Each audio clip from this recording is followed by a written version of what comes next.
আমরা দেখলাম হিন্দুদের উপর যে আক্রমণ, এ নিয়ে কি বলবেন আপনি? এটা একটা রাজনৈতিক উদ্দেশ্যপ্রণোদিতভাবে ঘটনা ঘটানো হয়েছে। আমরা সনাতনী যারা আছি, আমরা খুব সহনশীল একটা জাতি। আমরা সমস্ত ধর্মকে আমরা সম্মান করি আর নিজেদের ধর্ম আমরা রক্ষা করি, কিন্তু কোনো ধর্মের প্রতি আমরা কখনো আক্রমণ আমরা করি না। আর আমাদের উপর যে হিন্দুদের সনাতনীদের উপর যে আক্রমণ হয়েছে তার আমরা ধিক্কার জানাই। আমরা হিন্দুরা সমস্তভাবে সংঘবদ্ধ হয়েছি।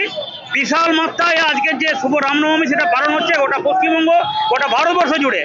এবং আমাদের সিপিএম থেকে আরম্ভ করে তৃণমূলের যারা দুষ্কৃতী আছে তারা বারবার প্রমাণ করার চেষ্টা করে এটা নাকি বিদেশি সংস্কৃতি, রাম নাকি বিদেশি সংস্কৃতি। একদম বোকার মতো একটা কথাবার্তা।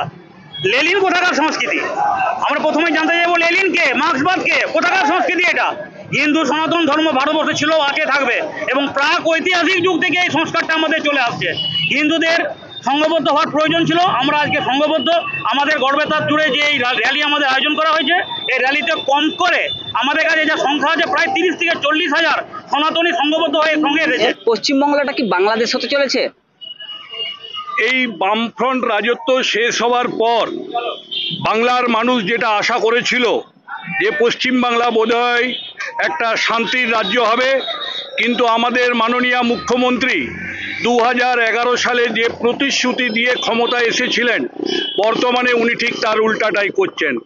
পশ্চিমবাংলার 6টা জেলা আজকে হিন্দুরা সংখ্যালঘু হয়ে গেছে। ওই সমস্ত এলাকায় আজকে সংখ্যালঘুরা আজকে সেখানে হুমকি দিচ্ছে যে 30% হিন্দুকে কেটে ভাগীরথীর জলে ভাসিয়ে দেওয়া হবে। পশ্চিমবাংলা যদি হিন্দু একতাবদ্ধ না হয় তাহলে আগামী দিন এই পশ্চিমবাংলা বাংলাদেশে রূপান্তর হবে এবং মমতা ব্যানার্জি তার এজেন্ট রূপে কাজ করছে। পশ্চিমবাংলাকে সর্বনাশের পথে নিয়ে যাচ্ছে। বাংলাকে 1946 সালে যে গ্রেট কলকাতা কিলিং হয়েছিল সেই পরিস্থিতি নিয়ে যাবার পরে সুরাবর্দীর নেতৃত্বে যেমন গণহত্যা হয়েছিল তৎকালীন বঙ্গে, আজকেও ঠিক সেভাবে পশ্চিমবাংলার বিভিন্ন প্রান্তে মুথাবাড়ি সহ বিভিন্ন এলাকায় হিন্দুদের উপরে অত্যাচার হচ্ছে। তাই বাংলার সমস্ত হিন্দু মনোভাবাপন্ন ব্যক্তিরা আজকে একতাবদ্ধ হচ্ছে। আর আজকে শ্রীরাম নবমী উপলক্ষে সারা পশ্চিম বাংলায় প্রায় 1.5 কোটি মানুষ আজ পথে নেমেছে মমতা ব্যানার্জির এই মৌলবী কার্যকলাপের বিরুদ্ধে।